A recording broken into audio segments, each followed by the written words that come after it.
Hey, good morning, everybody. Welcome to another Cars and Coffee with me, Kenny Brown, where a lot of car guys come to get real solid information on performance in their cars. We talk about a lot of things, and we have had people tell me that, what I talk about on Saturday mornings and also in like our workshops in the Academy, you can't get that information anywhere else. So I'm glad you could join us this morning, which means you have a hunger to learn about things. And this morning, what we're going to talk about, I got to switch my arrangement at my desk here to switch things around. This morning's going to be kind of a cool episode. We'll talk a little bit about winterizing cars. I mean, everybody is like pretty sad that there was a really truncated track season or driving season. And a lot of people are putting their cars up. So I thought we'd talk a little bit about things you can do if you put your car up for the winter, even if you don't put your car up for the winter. And then, of course, we're going to answer some of your questions that we get. And I'm going to answer one of the questions right away. Randy Cotton asked, will you be starting up a new speed therapy academy in the future? Glad you asked. The answer is yes, and we'll talk about that a little bit later on. And we actually have some special guests with us this morning. We have a few of our graduates from the inaugural Kenny Brown Speed Therapy Academy. They're here to tell you about their experience. We'll get to them in a few minutes. But let's talk about winterizing. Oh, this month's art. I forgot about that. Let's see if I can turn this. Okay, this month we've got it's another Nicholas Watt piece. I'm a big fan of his. I got quite a few of those. And this is the All-American Victory. This is let's see, this is A.J. Foyt and Dan Gurney, followed in Chaparral by Phil Hill. And this is, what is the date? 1967. I should have known that. And it's signed by the author, Phil Hill, and Dan Gurney. And so that's kind of, that's kind of a good one. Nice big red car that's going fast. Okay, switch it around, and there we go. Of course, I'm joined by my old toolbox that kind of differentiates me from a lot of other people. That's how I made my living for a very long time. That's why I know so much about cars. And let's do a question. Hertzfer has a question. We'll do that before the winterizing. And Hertzfer is one of our is a graduate of the inaugural Speed Therapy Academy, and he actually is in Bulgaria. So he was getting up at like 2 o'clock every morning for 14 weeks, several times a week for the academy, and never missed a one. But his question is, he's got S550. The flex pipe broke, and the flex pipe is with the catalytic converter. So what are my options? I think either replace long tube headers, high flow cats, catback exhaust. What do I do with my track cars? Well, I think the big thing, I know the European regulations are a lot stricter than the over here. So I think you might want to check with that. If it's possible, what I would do is get a X pipe with high flow cats and like a high performance exhaust all the way back.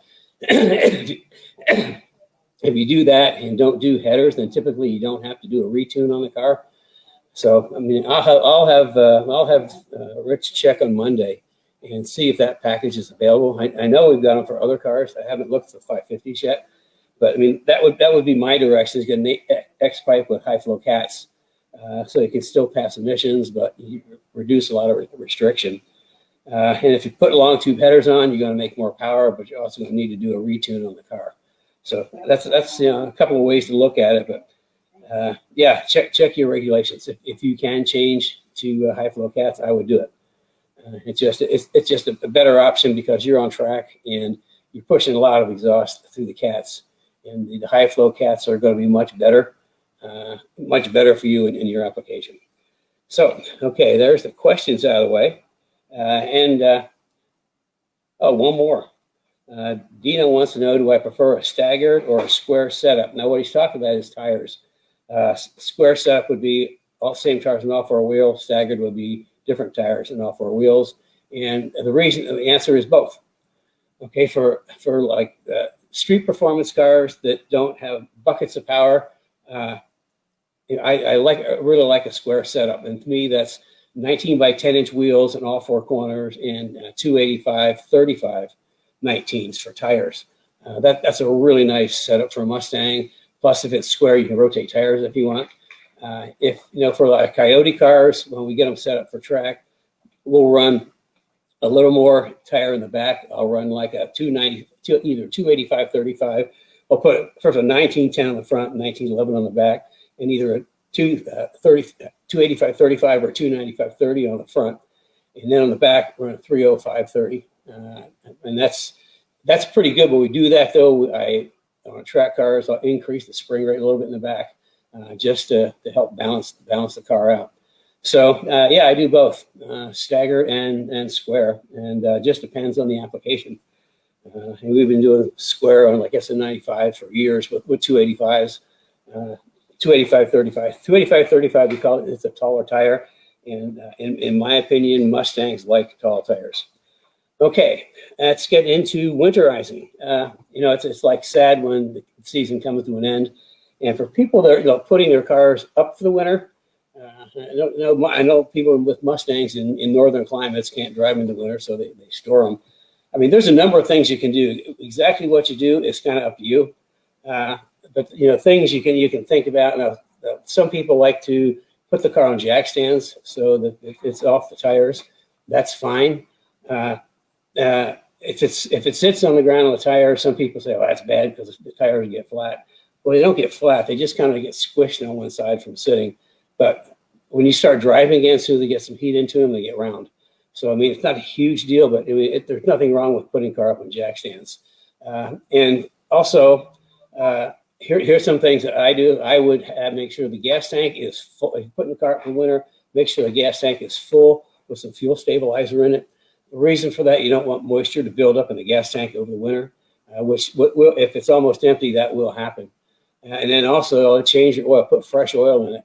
Because again, you want fresh oil, because cars that sit with oil for a long time have a habit of sometimes creating some acids within the oil that eat on bearings and things. So if you've got fresh oil right going into winter, then that's fine. So that's a couple things. Fresh oil, fill the gas tank up with some fuel stabilizer. Bleed the brakes. Everybody knows I bleed the brakes a lot.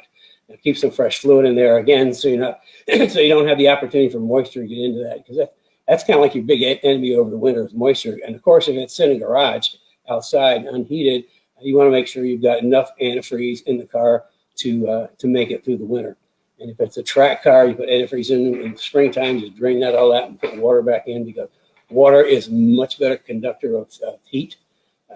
Cars with pure water and like a water heater will cool a lot better than cars with coolant. So there's a couple of tips I have. If I missed anything, if any of you guys have some other things that you do, why don't you put them in the comment column? Because I'd love to know. I mean, everybody's got a different idea and philosophy on how to put their car up for the winter. And there's not that many things to me, not that many things to pay attention to, but they are important, like the oil and a full tank of gas. And whether it's on jack stands or not, it's just a personal choice. It's on jack stands, okay? In jack stands, you need my jacking rails, because that way you can jack the car up, put the jacking rail on the side of the car, put the jack stands underneath the pinch weld, and it's easy peasy. You don't have to crawl underneath to find a spot to put the jack stand and have it slip and go through the floor. So, jacking rails are, if you're going to do that, it's almost a must, and it's such a good upgrade to your cars. So, do we have anybody other comments come in on winterizing? You can kind of look. Okay, we'll just keep it come in. We'll talk about it later. I'm always interested in what other people do. I mean, I do certain things, but I'm not the end of everything. I listen to other people, see what they do. So anybody else has some thoughts, we'll pull them up later. Okay, we're gonna get back to Randy Cotton's question. Are we going to do another speed therapy in the Academy in the future? And the answer is yes. And it's going to start after the first of the year, because I need a rest. We went 14 weeks, 2 to 3 nights a week, plus all of my Saturday cars and coffee. Plus, we're just finishing up a 5-day/6-day workshop. So I need to take my breath and relax. And then after the first of the year, we'll start up, which is a perfect time for the Academy, simply because it's like wintertime and people are having car withdrawals. This would be a good way to overcome that. Plus, there's the information that you're going to learn will get you totally prepared for the next season. And we'll have some of our Academy people come on and talk about that. But overall, the Academy is going to be a 16-week course this time. It was 12 last time and went to 14. I really had a hard time squeezing everything in that I wanted to get in. And I do let's just say I take cars and coffee, and the questions I get there, the things I talk about, we take a deep dive. We call it an immersion session. We'll just immerse ourselves in a specific subject on a specific night, sometimes 2 nights. I think the geometry part took at least 2 nights, I think. Suspension geometry was a big section because I'm pretty good at that stuff.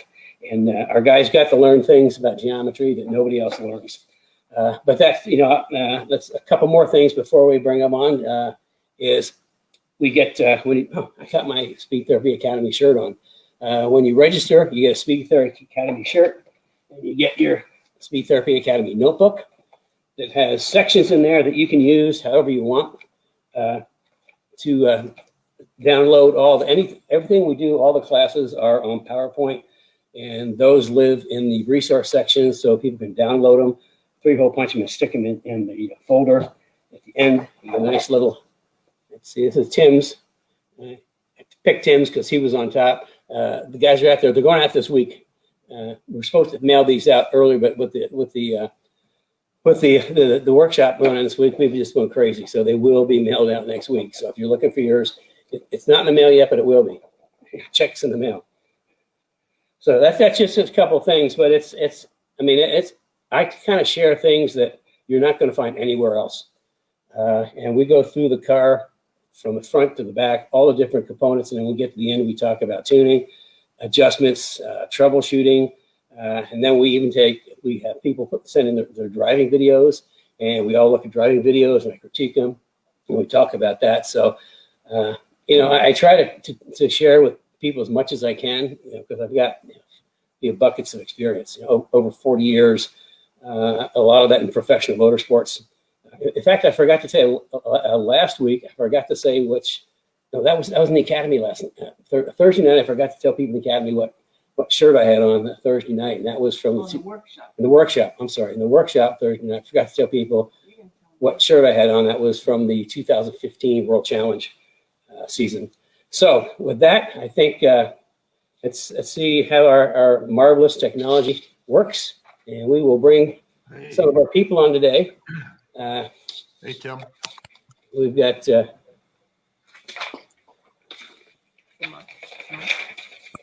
okay. Now we've got Mark, Tim, and Cliff. Mark has an S197 that he's fixing up, and he's doing really well with it. And Cliff has a 2008 FR5 Ford Racing FR500S that we are actually completely overhauling right now, turning into a World Challenge spec FR500S, I guess would be /WC World Challenge. And then Joe was supposed to be here, but he isn't. So we have Tim here with us. Jumped in at the last minute, which kind of saved the day. And he has a Fox Mustang. So we had a full range of people in the Academy. I thought before, Hurstifer had a GT3 S550. And Joe Johnson was going to be here, but we had some technical issues, and he has a GT350. So, Hot rod. More Carrie's writing. Tell me. There's a ton of other graduates in the. Oh, we have more graduates in the audience today. Nice. Hello and welcome to all our graduates. I guess and you want to know more about the Academy, you can reach out to any of the people that have graduated, and I'm sure they'll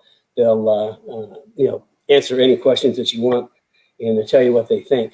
So speaking of telling you what they think, there were some questions prepared for me by the producer that we're going to just go through and do some random questions here. Mark, you're up top. Okay. So what made you decide to enroll in the academy?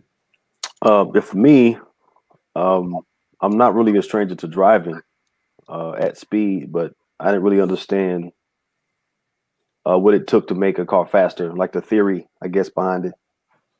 And before I just started spending a lot of money, I figured, I'd kind of learn the concept behind what makes a car handle, or the things that, like the physics, kind of the physics behind it.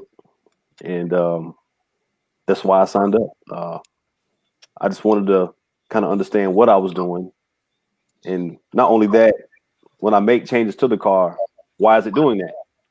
So that way I could have a kind of a firmer foundation when I do make changes at the track. So, well, I'm sure you learned a lot. Absolutely. Took a lot of notes. It's So okay for to Tim, do you want to add to that? okay to chime in here. Yep. I joined up because just like Mark, similar. I'd been doing track days pretty heavily, 20 or 22 to 25 a year for 10 years. And all the time, the same exact questions would come up in the paddock. It's colder out this morning. Do I put more air in the tires or less? And everybody in the paddock had a different idea, and nobody Right. knew what they were talking about, right? Mm-hmm. And that was a simple one. I mean, there were other questions about how come my tires always cord on the inside edge? And I thought when I found out that Kenny was doing this, I recognized that Kenny had one heck of a name.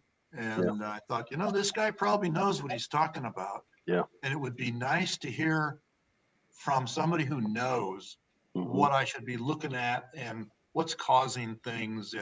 And like Mark, all I want to do is get better, quicker, smoother, be tougher to pass, Yeah. Okay, Tim, do you have anything to add? Sure. Good morning, all. Well, I have to say that I'm actually honestly more of a street car guy. I like my performance, but I've had my car since 1994, and it's been an evolution. I feel like back then I was buying books that pertain to automotive technology, and I took classes, and I'm actually a college graduate of automotive technology. But I'm a real car guy. I really like performance, but and I like the track like anybody, but I've never felt that I've been in a position where I can fund that budget. So I've been in and out of motorsport through my life, but I think the most interesting thing, and Kenny knows a lot about the cars, the technology, the setup, the best way to approach a situation, I think, and when it comes to track performance, where you want to stop and you want to go and you want to turn a corner and you want to make a fast lap, or if you just want the car to handle properly on the street, don't feel intimidated because you feel like you're not one of the race guys. I think the neatest thing about the program is that Kenny and Carrie both reach out to you and they decide together with you what it is that you want to try to accomplish with your car. Yeah. And Kenny gears that program towards you and what it is that you'd like to do. So part of the focus of the class, and a big focus of the class, is incorporating everyone's goals into the what you're learning. So you learn the basics and you learn a lot of Kenny's philosophies, which I think I can't believe I didn't know more about it a little bit sooner, but I've certainly known Kenny's name going back to the 90s, early 90s. It's neat because you learn the tech, you're able to apply it, and Kenny helps you apply it. Well, yeah, that's kind of a good point. I forgot to mention that when people sign up for the academy, aside from getting a notebook, a cool shirt, and also there's like a lot of stuff that comes in there. Everybody knows how crazy I am about notebooks. I do like a half-hour Zoom session with everybody before. So I kind of try to get to know people and try to start to remember names because I'm absolutely terrible at names. I know a lot about cars, but like around here, the joke is you can ask me anything except part numbers and prices, names I have to work at. So it's good if I start early to learn people's names. Also, what kind of car they have, what they're looking for, what their goals are. That's kind of like where it starts. And then the actual academy classes are in Zoom. So everybody, it's kind of like this. Everybody's there. It's kind of like a real classroom, and everybody can talk. And it's pretty cool. I mean, it turned out better than I thought it would, because Carrie kind of kept pushing me into that. Said, people want to learn. People want to learn. I said, okay. So that's sort of how it all came about. And we've had like the question this morning, if we're going to do another one, and we've had other people ask. So yeah, the answer is yes. Starts after 13, except instead of 12 weeks, they kind of trickled over into 14. We're just going to start at 16 weeks. I'm going to spread things out a little more because we got pretty compact in the middle there a little bit, trying for me to get everything out. So going down my list of questions, we'll jump down to Cliff. And Cliff, what's the biggest thing you got, or biggest value or benefit you got out of the academy? Well, I'm going to give you a different kind of answer. Probably the biggest value that came from it was that I've certainly got a better understanding of the basics of automotive design, racetrack, race car, good handling street car, Tim, design, and what needs to be there to make it work. But something else that came out of the class was a knowledge or recognition that I needed to know more. And I was willing to not only do the class, but I'm going to follow that up in specific areas to improve my machine, good old number 44. And she can be ornery and she can be good sometimes. And I want to stress the good side. So you've given me the desire to push it farther. I'm not going to end up ever being an engineer, but I'd like to make things the best they can be within a reasonable budget, right, Mark? I mean, the budget's really important. Yeah. But the other thing I got out of it too was an appreciation that there is somebody who knows what they're talking about, and all those other people we talked to. I mean, I talked to a lot of people in the paddock asking questions or just feeling them out, and they were often left field. And Yeah. And if you listen to them, you'd be tweaking shock absorbers in the wrong direction. And so maybe you shouldn't be moving the shocks at all. But that's a kind of basic understanding. And I mean, it's kind of sifted in, kind of where we really had I'm not an engineer, and probably there were some engineers in the class, but I had a feeling that if the car is doing something now, I'll be able to say, okay, it's one of these 3 or 4 things, and it's probably number 1 or 2. And that's kind of what came from it. And the other thing that came from it is that all you guys here, Mark and Tim and Joe and all these other guys, we started out, we were just kind of all drivers. We had a common love and passion. But by the time it was over, when we said goodnight for the final time, everybody cared about everybody else. Yeah. It was pretty cool because we all had real common connections, Doesn't matter if you're a competitive street guy or a track guy, or like Tim says, some pro, and there weren't any pros. We all had that common link. We all had the same challenges, just at different levels or different speeds. It was pretty cool to see how we came together. Tim, can you add to that? Sure.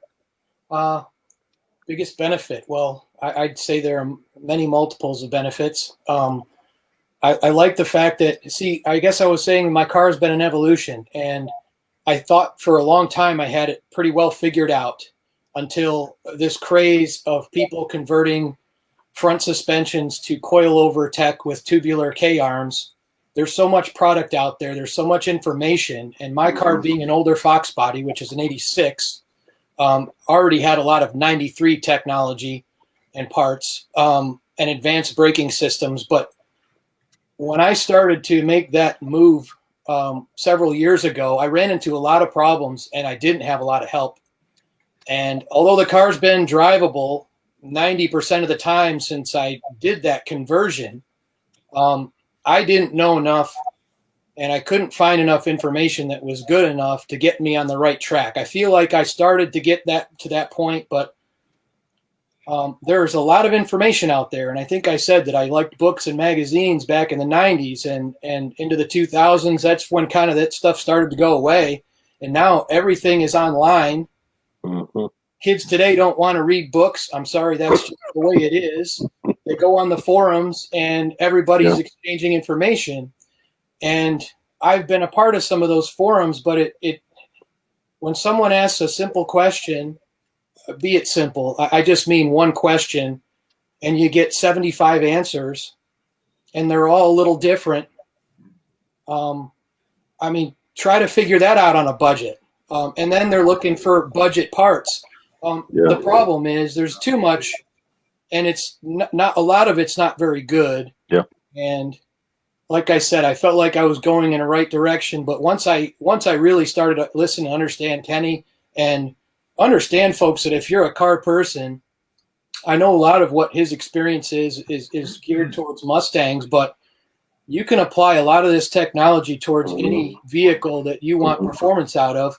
And Kenny knows a lot about other platforms too, but I think it's just the choice platforms of Mustang that he has, gone through the evolution of the Mustangs from late body Fox all the way up to the current S550s. I learned a lot about the newer tech as well and how it compared to the older, but all the geometries changed, the parts changed, technology's changed, and Kenny's shown how that kind of adaptation for what his tech has gone into those vehicles over the years.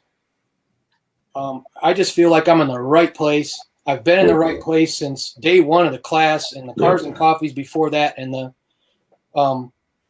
it's just been so helpful. And I feel like it's not only that I'm asking a question, I'm getting an answer, but Kenny's right here. Yep. Kenny's right here on Saturday morning. I have access to Kenny's team.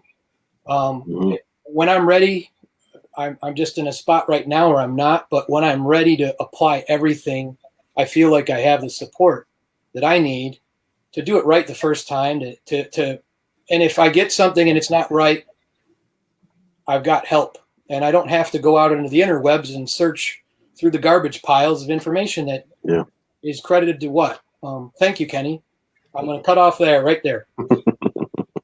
Tim, what do you think the biggest value that you got out? Not Tim, Mark.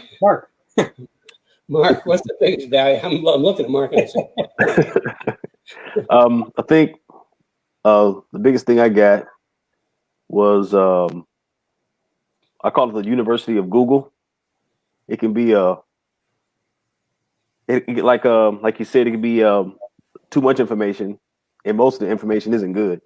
I remember trying to figure out what was best for the rear end, a watch link or a panhard bar, and I mean, these people on the internet get into these heated exchanges, and at the end of the day, it was good to get it from someone who was not only a credible source, but someone who's respected. The people who know who Kenny Brown is, and his knowledge really, I guess, dispelled a lot of the myths or a lot of the bro science that's out there when it comes to making a car faster.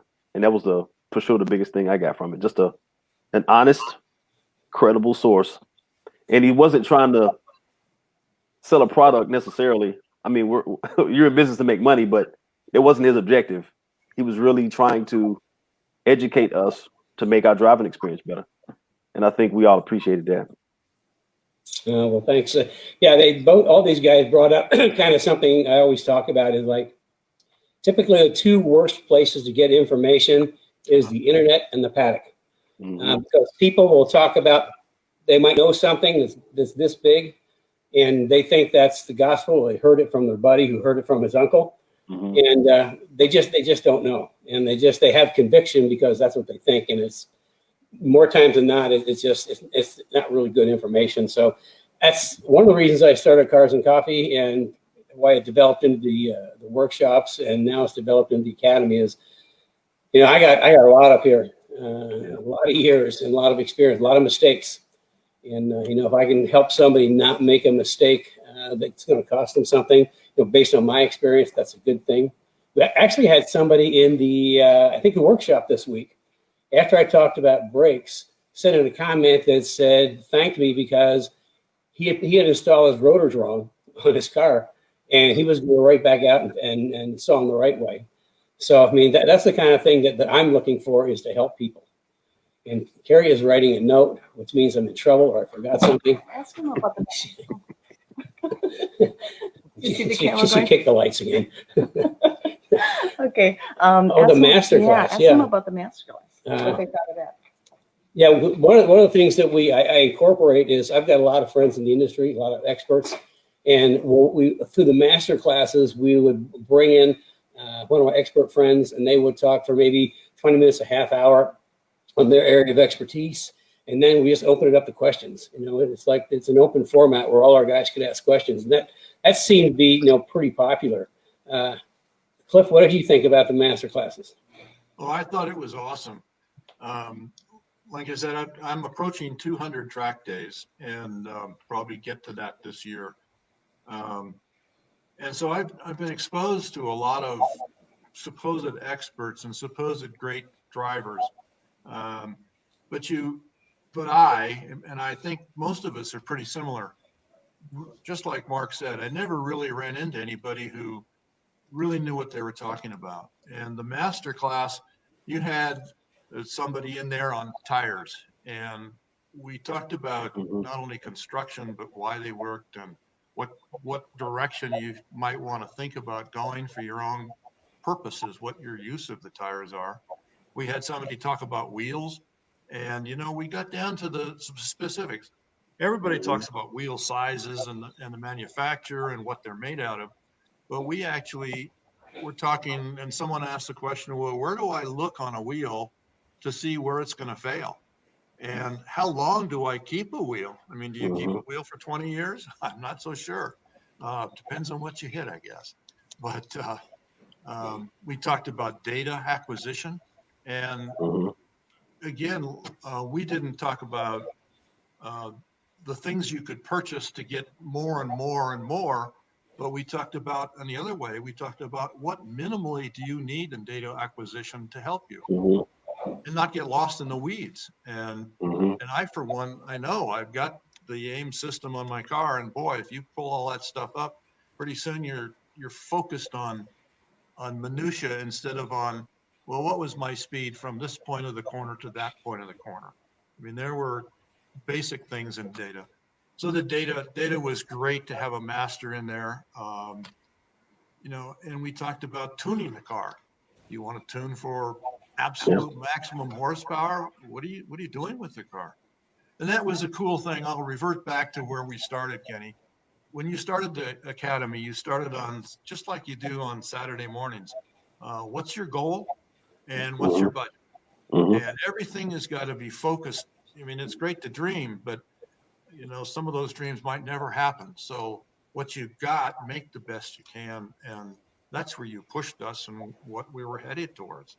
And the end of the class was cool. Like you said, some people provided videos, and we talked about the driving that they were doing, and you put it all together. And I think that was those 2 sessions were worthwhile. So the master guys were great. I didn't miss one of those classes, and we know, I mean, the Academy graduates know how busy you and the producer Carrie must be, because you put out a lot of information. Yeah, really did. Yep. And secrets I would write down in my notebook. Kenny gets excited about something and he starts moving faster and he starts talking quick, and Tim's laughing. But when Kenny did that, that was something that was really important. And so I'd write those things down. Little secret like the wider the track on the front of a Mustang, I was looking over here, my book's right here too. Yeah. The wider the track, the better. If you can get it wider than the rear, you got a better car. Anyway, that's just, Kenny's cool. And we learned a lot more to learn, but Kenny got us started. Yeah. Mark, what did you think of the master classes? Yeah, it was it's funny. A lot of that stuff was over my head. I wasn't even sure what questions to ask, but um, it just gave you an appreciation, really, for the knowledge that these people have and how in depth and just how deep the knowledge goes. I mean, the more you want to learn, the deeper and wider the hole can get. But I think the kind of to go back to what Tim was saying, I think the master class about the wheels was the one that stood out the most for me, because that's probably next on my to-do list. But I didn't even know that you could even check to see how a wheel could fatigue or what to look for if it's about to fatigue. Or I mean, it was I don't know, it was just so much stuff. I just really appreciated really everything. No, it's worth the price of admission. If anybody's on the fence, just do it. You'll be thankful by the end. Yeah. Tim, your thoughts on the master classes? Yes, I think they're unique experiences to be able to spend some time with someone who's not necessarily trying to sell you anything, because a lot of these folks came from their industry and they were pros in their industries respectively. You know, we learned about safety. We learned about performance driving specifically. You know, unless you go to a SEMA show, which I've never been able to go. Everybody knows the SEMA show, right? In Vegas. That show's just grown exponentially over the years. And even if you go to one of those shows, you learn. You usually talk to a salesperson. I've been to a lot of trade shows in my years, but the idea is you're learning a little bit about that whole entire industry, whatever it is that they're in, whether safety equipment and gear for your car and for you. Every industry is a lot bigger than you think it is if you isolate that industry. So nobody's going to be an expert on that unless somebody's in that industry specifically. Like Kenny's not even. Kenny knows a lot, but I think you would always hear him say that, oh, I can never get enough of what this person has to say because there's just so much to know and technology changes. Yeah. So you get a nice time to hear about that industry specifically, whatever it is. I was looking through my notes. Performance plumbing, that was another one. Wheels and tires was very interesting, like Mark said. And I wouldn't expect this schedule to be the same on the next session of the academy, because I think Kenny's always got something up his sleeve, and he knows a lot of people. So the idea is it's kind of based on availability too. So when you want to break down specifics of different components, there's always an opportunity to learn there. And you don't have to be the expert. You don't have to understand every bit of it, right, Mark? But getting exposed to know that there's more to know, and that's probably the biggest. And then get your questions answered, because it's interactive. So you have questions, you ask, and everybody's learning here, so it's easy. Yeah, we had some really, really cool guests. Like for driving, we had Doug Vanderbrink. He's the #2 instructor at the Porsche Academy. And actually, he's a coach. He's driven just about everything. We had Ben from Impact talking about safety. We had the tuner talk about tuning cars. We had Steve Shard from Forge Line Wheels talking about actually more about wheel construction than anything. Who else do we have? We had for data acquisition, we had Buddy Fay, is an engineer that I know he's a race engineer that's engineered just about every kind of race car, won multiple championships, and actually wrote the book on data. You heard a data acquisition book a while back, the Data Power. So I'm sure I missed a couple of people in there. But anyway, that's the kind of people I like to pull in, share their knowledge with everybody. So here comes. Here we go. I don't have a teleprompter. This is my teleprompter. So before closing, any of you guys have any other quick comments? Yeah. Anyone who may be thinking about joining the academy, take your ego and sit it over there, sit it over there next to you, and be open-minded and just be willing to learn. You have 2 ears and 1 mouth for a reason, and you'll just learn a lot. Just sit back and get your pen and pad ready, and just be ready to learn. Cliff? I have a couple things. One, excuse me. One is a direct example already. We've all got buddies and friends, and most of them are car people. Mm-hmm. And I've had 2 of those people. They both knew I was in this academy. Both of them have called me and said, "Hey, what do you think?" And one was talking about shocks, and the other didn't know it, but he was talking about shocks and springs and suspension too. And there's, if they think that I know more because I've been associated with the academy, there's a proof in the pudding there. Yeah. And like Mark said earlier, if you're on the fence or if you're thinking about it, I've said in the past that an expensive set of tires is about what it costs to do a Kenny Brown Academy. Yeah. And during the academy, we learned how we could make our tires last longer, and not by being wimpy drivers, but by setting the car up right. Yeah. So, I might be able to save the price of a set of tires just because of the academy, but actually the knowledge is so valuable. And and if these other guys who are stubborn we're all kind of set in our ways. But if they were to call just to ask my opinion, that means there's something there. And I got my value out of the class a lot. Just start. Wait till next March when I get back on track. Yeah, you're going to smoke all those guys. Hope so.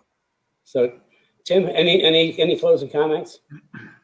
I think I can play on that a little bit too. I think I mentioned that I wasn't sure my timing was right to participate. I was very excited about the concept of the first academy, but talking to Carrie and Kenny, I wasn't sure if the timing was right.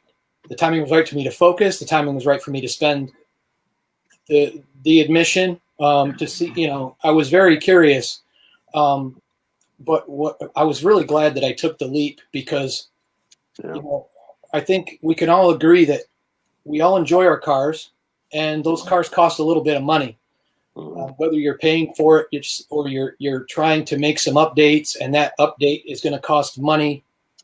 And if you go sit in a classroom and that's where your money goes, maybe your car's not doing anything at the moment. But I think it's important to understand that what Kenny tries to help us with is making sure that when we do spend that money, that we buy those tires that Cliff is talking about, that you know how to make them last longer, know how to use them properly so that you get the most out of them.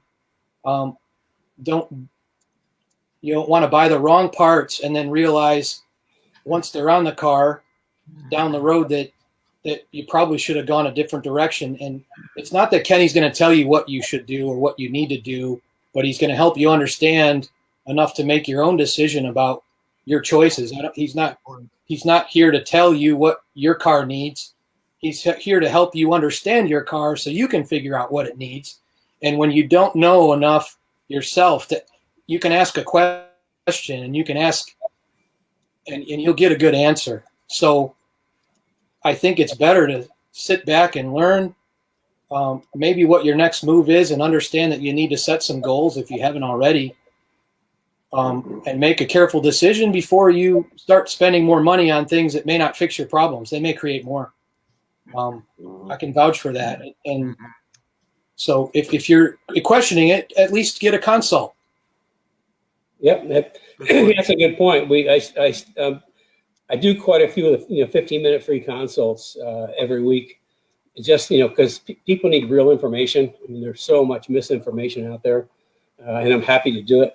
And of course, with our academy guys, they all know that I'm just a phone call away now. So that's kind of a cool thing. Well, listen, I really appreciate you guys taking the time this morning to share your thoughts on the inaugural Speed Therapy Academy. See you, And Mark. we'll be looking forward to, I think Carrie's talking about, we're going to have like maybe a once a month social session with the Academy people, just so we can kind of stay together. Also, one of the cool things we did right in the middle is I decided that I was going too fast. So we took a break one night and we had bench racing. Where everybody brought their favorite adult or non-adult drink, and we just bench raced for more than an hour. So that was kind of fun. It was a nice break from me going really fast, which I have a bad habit of doing. So listen, thank you guys for showing up. I really appreciate your comments. Welcome. And I think we will get back to, Carrie came up with her computer, so that means questions are on the way. Yeah, first of all, I just want to say one more thing about the Academy, and we'll move on because I know people are waiting for questions. Thanks, guys. And there's so many Academy members that show up on Cars and Coffee every week, too. Yeah, that's true. It's so cool. But anyway, the next session starts on the week of January 4th, and it will be 16 weeks. If you want to know more information about it, there's a link in the comments.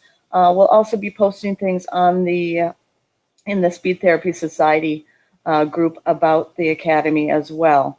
And you're always welcome to pick up the phone. You can we can set up a schedule to talk to Kenny, or you can call and talk to me, or one of our Kenny Brown support ambassadors, Amy, Brad, Bridget, or Rich.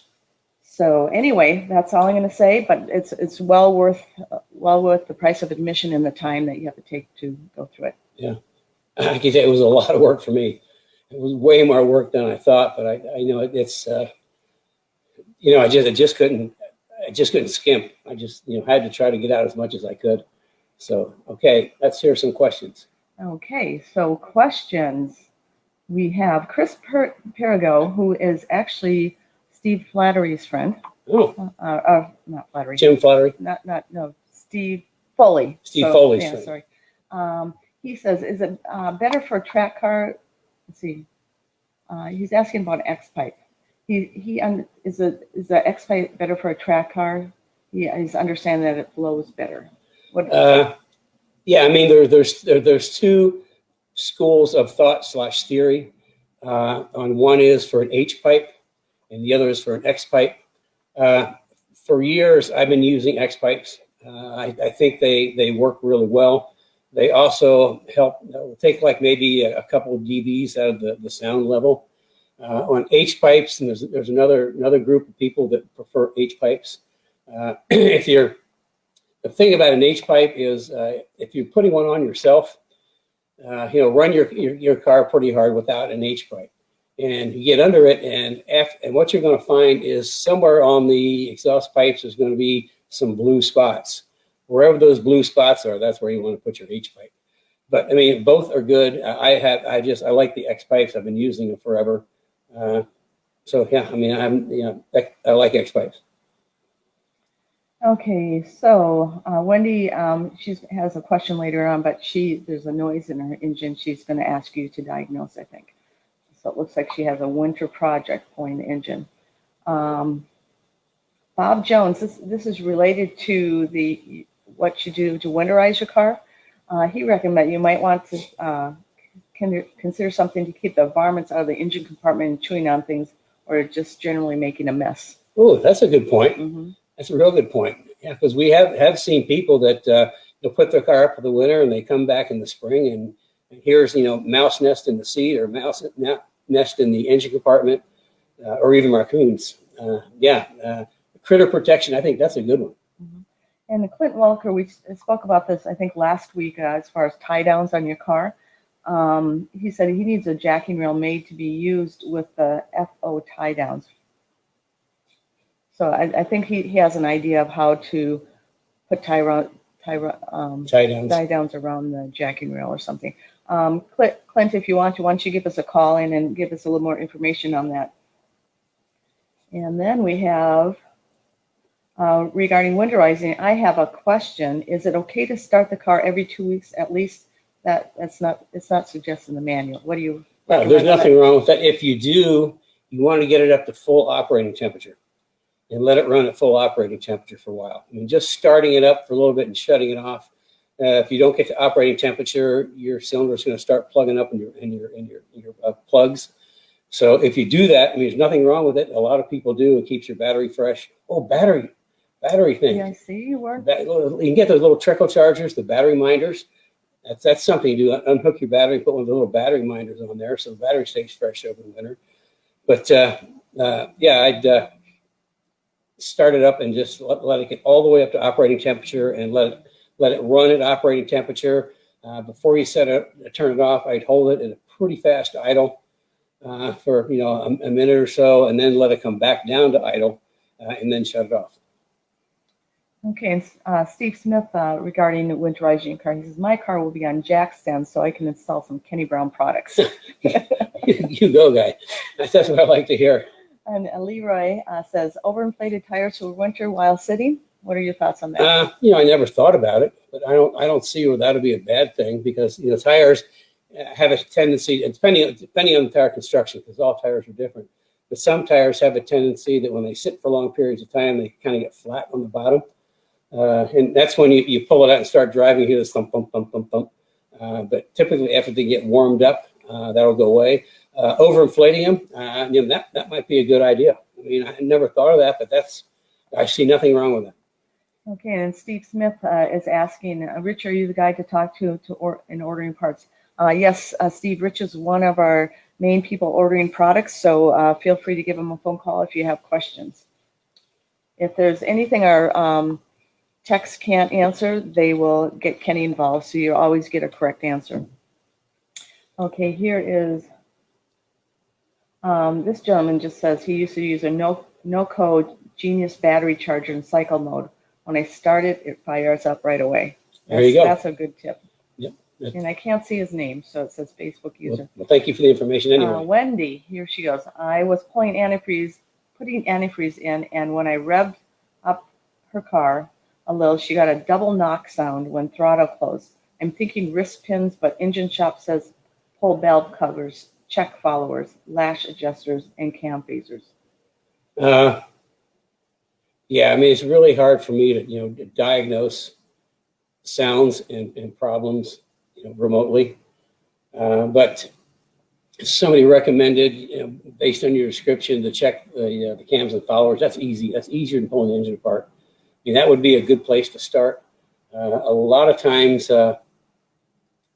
these cars, if you rev them up and the oil pressure kind of drops too quickly, then you'll get some clatter in the valves, or it could be just pistons are getting tired. But if unless it's like a really continually bad sound that gets worse, I think I just try to diagnose this and just pay attention to it. And Mark Peterson says that he wants to attend your academy class one day. So good for Mark. That would be great, Mark. Is there any other questions coming in? Okay, last call for questions. I think that was, as far as I could see, that's our questions for the day. Anything else?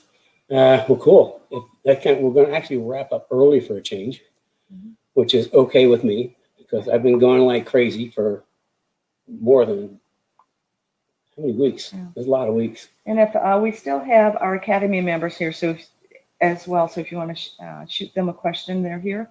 And again, thank you so much, Mark, Cliff, and Tim. And we really appreciate you joining us today. I know we have a number of other people that are going to be on our workshop on Monday. Yeah, we have some other of our graduates are going to be on the workshop Monday evening. So yeah, if you haven't joined the workshops yet, you can still do that. Monday evening, we're going to do kind of like the wrap up on car setup and things like that. And then we have some more people from the academy to share their experience with you. The feedback I got is everybody really enjoyed it, and they like the opportunity to learn from my experience. Like I said, I've been doing this a long time.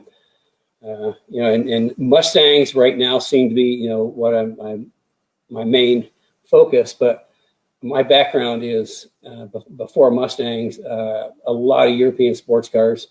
I ran a sports car shop for a long time, and in the 70s, I was racing Formula Vs, Super Vs, Formula Atlantic, and taking care of customers' cars. And went all the way up through, got into professional motorsports, and kind of like stayed there for the most part, although I do drop back and help people in club racing like NASA. Okay, and James, we have a few more questions coming in. James Donas has asked, he has a couple of questions on Aero. So James, once you type those in, and if you think they're more of a 15-minute consult with Kenny, then we'll schedule a call. But if you want to ask right now, just type in your comments and he'll answer them. I'll try to answer it. Yeah. Okay. I don't know everything, but I will share what I know. Oh, and Mark Peterson asks, is 50 years old too old? For what?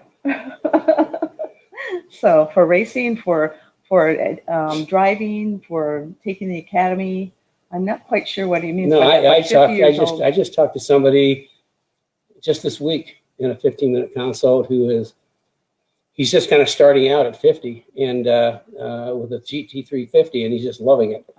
Uh-huh. Paul Newman raced up until he was in his 60s, 70s. Well, Joe Johnson, who from the academy, he is 84, I believe. Yeah, and he's still Joe running. still drives. He's beaten everybody on track. Yeah, I mean he's out just. I mean he does a lot of track days. I mean I'm 72 and I still drive like crazy. And I like to embarrass the young guys. We also have a question on, are the shirts available? I'm assuming you mean the academy shirts. The academy shirts are available to academy members only. Yeah, so it's very they're exclusive. exclusive academy member shirts. Yeah, I should probably just mention the price. It's pretty on the academy. It's pretty reasonable. It's 4 payments of $650 per month, and it's like Cliff said, it's like a set of tires. And he's probably going to save his tires just by taking the class by what he learned. I think based on what I learned from Cliff and what he learned from me, he's definitely going to get a lot more mileage out of his tires coming up. Yeah, so it's definitely worth it. And this is actually the perfect time of year to take it. We think this is going to be the best class because it's what do you do in the winter? Yeah. What do you do during COVID? Yeah. Do you want to be prepared for the spring? This will just get you. This will give you an amazing foundation so that when the next driving season starts, whether it's a street car or a track car, you're going to have so much more knowledge and information. It's going to make your driving season just a total joy. So anyway, if you want to talk about that, just give us a call. And here is a question on fuel stabilizer. Any preference for fuel stabilizer for winter storage? Not really. I know there's a bunch of them out there. I really recommend products. I just I think any of them are going to be good. I would definitely stick with brand names, better brand names. But. Okay, Mark Peterson was talking about is 50 years too old for the class? Oh no. No, Joe Johnson just went through, and he's 84. Yeah, and then we have. I think Mark or Tim were probably our youngest ones in the class. Yeah. So no, it's never too late to learn. And then we have James was asking about Aero. He says, do you have any rules of thumb regarding suspension as you start moving into downforce upgrades? That's a good question. Yeah, I think without getting into academy stuff. I think if you start adding downforce, it depends if it's a little or a lot. If it's a little, typically you don't need to do much. But if you add a lot of downforce, like a big wing, like vented hood and splitter on the front, you might want to think about going up a little bit on spring rate, because going down the straightaway, that wing is going to push the back of the car down or the front of the car down. You just might want to think about spring rate, but it's a hard question to answer without knowing the car. But if you're putting more load down, just makes sense to go up a little bit on spring rate, and maybe if you got double adjustable shocks, maybe you click a bump. But that's something that you really have to work on. Something that we learn in Academy is like here's some parameters, but it's it's like adjustments at the track are a guessing game, and the more you do it, the more time you have to do it, then your guessing becomes a little bit better. But it's you just every track, every day, every driver is different, and what works one day might not work another. That's where you need to kind of understand your car and what it's telling you, and when you make adjustments, what you're looking for. I tell people never make an arbitrary adjustment. Any adjustment you make, you should be looking for a result. So many times people say that somebody in the paddock told them, oh, they needed to do this before they went on track. Well, it's like, what outcome are you looking for? That's kind of the important thing. If you need a specific outcome before you make an adjustment. But as far as aero, yeah, more spring rate. I know that like Formula One cars running incredibly high springs, but then they're generating enough downforce to drive on the ceiling. Okay, and the question on the fuel stabilizer for winter storage came from Mary O'Keefe. Oh, Mary, how are you? Mac, yeah, Mac passed away this year, but Mary and Mac they're wonderful friends. So hi, Mary. And let's see, we have another one. Somebody mentions that Steve Calistini would be a great guy to ask about age and participation as well. So Steve, another one of our graduates. Yeah, and he just started driving last year, I think. He started, I think maybe the year before he did a one-track event, but last year he did. He's hooked. He is hooked. He's totally hooked. Yep. So anyway, I think that, let me check. Oh, James, you were talking about the Aero. He said he has a G-Stream wing. Oh, yeah. G-Stream wings are, they're one of the absolute best. I know because my late son, Paul, helped develop that wing. And it was designed by a NASA aerodynamicist, and it actually starts making downforce at about 40 miles an hour. In fact, you can actually run those wings pretty darn flat and still make a lot of downforce. But I definitely go up a little bit on spring rate. Okay, and Brian West, who's one of our Academy members, can't believe how many are here. Do Cup 2s have to be kept above freezing for the winter? Probably. That's a really good point. I should have brought that up. Racing tires, even like Cup 2s, Pirelli, Trofeo Rs, Corsas, anything that's like a racing track tire, they are engineered and designed to work in the in 100-some degrees. They do not like cold weather. In fact, some brands of racing tires, if they get under 32 degrees, they'll, you drop them and they'll just fracture. They'll just like break. So I would keep any racing or track tire, I would keep in a heated garage and let them get below. Actually, I think 40 is what most tire manufacturers recommend. Don't get them below 40 degrees. That's a good point. I'm glad you brought that up because I forgot that. Yep. Okay, so let's see. And also, I mean, I saw Bob Jones was in here as well. Joe Johnson, Ryan West. All our Academy inaugural graduates. Yeah. They're still learning. So anyway, again, thank you so much, Mark, Cliff, and Tim. It was wonderful having you on. And if anybody's interested in the Academy, just give us a call and we can chat about it, see if it's right for you. It's not right for everybody. So yeah, and we can certainly even connect you up with some of our alumni. I guess we call them alumni, can't we? So some of our alumni. Yeah. And what's interesting is we're close enough to them that we haven't even asked them if they'll talk to anybody. We just know they will. It's just like a family. It's really cool. So okay, with that, we got no more questions. We almost made it on time today. It's it's not bad. Only 5 minutes over. That's pretty good for me. So with that, this coming Saturday after Thanksgiving is going to be an encore presentation. So. I need a rest. If there's anything in the past 36 Cars and Coffee that you'd like to see again, go ahead and send a note in. Post, I guess it's a post. Post it in Speech Therapy Society. And I think Brad's going to be in charge of coming up with which encore presentation to do. And if anybody wants to send some direction in, that'd be fine. We're all for it. So I'm going to take next weekend off and sleep, I think. I'm sort of getting pretty worn out. Yeah. Okay, that sounds good. Wendy, we will hold your question until the next Cars and Coffee, or just give us a call in. Okay. With that, thanks the guys for coming, and everybody else. You can join us for Monday night, the last night of the workshop, or I'll be back in 2 weeks with another Cars and Coffee. And so you got questions, send them in to us through the Speed Therapy Society group. I'm getting Anyway, this. I'm yeah. getting this. Happy Thanksgiving, So everyone. yeah, happy Thanksgiving to everybody, and I'll see you in 2 weeks, but you'll see me next week.